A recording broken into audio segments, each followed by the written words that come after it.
Welcome to Endo in a Bite. I'm Dr. Sumbul Beg, and this podcast is your ideal study snack built for busy endocrinologists who want fast, board-relevant content that actually sticks. Whether you're certifying, recertifying, doing the LKA, or just staying sharp, I've got you covered. And you can buy the whole course at easyendoprep.com. Today, we're walking through one of the most important parts of the Endocrine Society's clinical practice guideline on primary aldosterone screening. Primary hyperaldo is underdiagnosed. It's more common than we used to think, and identifying it early fundamentally changes outcomes, especially in patients with resistant hypertension or hypokalemia. So in this session, I'm going to guide you through the when, the how, and the interpretation of PA screening.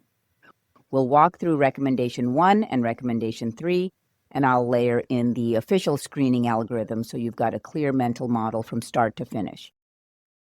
Let's start by zooming out and looking at the screening algorithm. This gives you the overall structure before we go into the finer points. So step 1, you've got a patient with hypertension.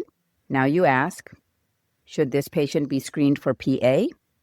The Endocrine Society says yes, and that brings us to recommendation 1.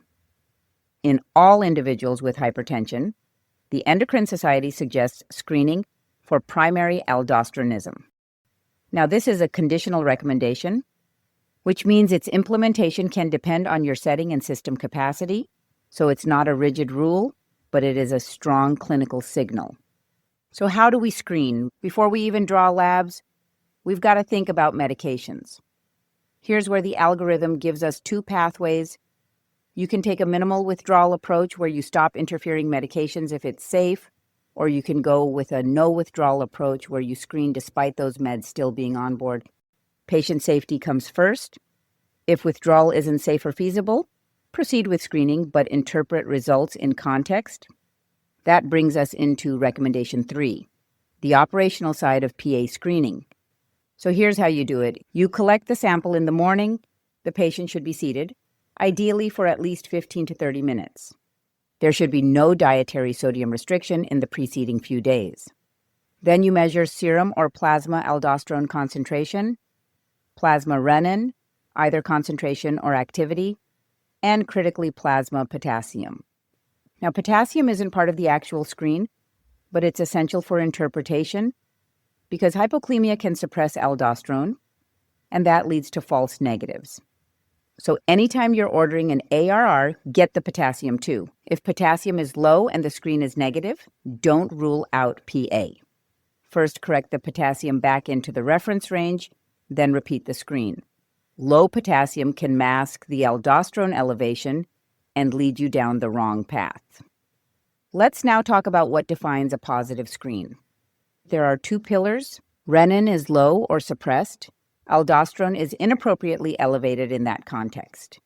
Numerically, PRA should be less than or equal to 1 nanogram per milliliter per hour, or if you're measuring direct renin concentration or DRC, it should be less than or equal to 8.2 milliunits per liter. Aldosterone should be equal to or more than 10 nanograms per deciliter, or equal to or more than 277 picomoles per liter. That's your classic biochemical pattern, suppressed renin, elevated aldosterone. Now let's layer in the ARR. If aldosterone is measured in nanograms per deciliter and PRA is in nanograms per milliliter per hour, then an ARR greater than 20 is suggestive of primary hyperaldo. If aldosterone is in picomoles per liter and renin is DRC in milliunits per liter, then an ARR greater than 70 is suggestive of primary hyperaldo. What I think is important here is that if we use the U.S. conventional system, the nanogram per deciliter, nanogram per ml per hour, then the 3 numbers to remember are aldo more than 10, PRA less than 1, ARR more than 20. More than 10, less than 1, ARR more than 20. However, if we're going to use the metric system, which I'm not so sure is important for the boards, but for the metric system, the numbers to remember are aldo more than 277, DRC less than 8.2, ARR more than 70. And then if aldosterone is measured by LC-MS-MS, remember that the threshold is 25% lower, so interpretation depends on your assay. Let's pause and emphasize these values are not absolutes. ARR is a continuous variable, and diagnostic accuracy depends on the threshold. Factors that affect interpretation include individual variability, local assay differences, interfering medications, and of course, pretest probability. So even if the ARR is borderline, but the patient has resistant hypertension and hypokalemia, that may still point to PA. Use your judgment. There's no one-size-fits-all interpretation. Let's talk about what to do when the initial screen for primary aldosteronism comes back negative. If the individual's initial screen is negative and factors are present that could have led to a false negative result, like hypokalemia or interfering medications, the test should be repeated on a different day, preferably after correcting the hypokalemia if it's there, and after withdrawing any interfering medications if that's safe and feasible. Let's discuss potassium, because accuracy matters here. For the most accurate determination of potassium, measure plasma potassium in blood that's been collected slowly with a syringe and needle, not using vacuum-sealed collection tubes. Why? Because vacutainers can spuriously raise potassium, and while collecting, avoid fist clenching. Wait at least 5 seconds after releasing the tourniquet, if you used one, before inserting the needle. And make sure the plasma is separated from cells within 30 minutes of collection. That's key. Now here's another scenario. If the individual's initial screen is negative and the pretest probability of PA is moderate to high, for example, low potassium and/or resistant hypertension, or renin is suppressed with aldosterone of 5 to 10 nanograms per deciliter by immunoassay, the test should be repeated on a different day.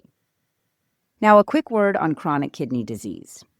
When screening hypertensive patients with CKD, remember that renin levels decrease proportionately to nephron loss, except in cases of renal artery stenosis, where renal ischemia can actually lead to elevated renin.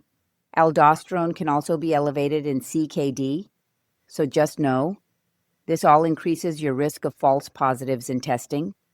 And finally, if all initial screening is negative, you should still consider rescreening in the future if the patient develops any of the following: unexplained worsening of hypertension or resistant hypertension, new spontaneous or diuretic-induced hypokalemia, or new onset atrial fibrillation without structural heart disease or hyperthyroidism.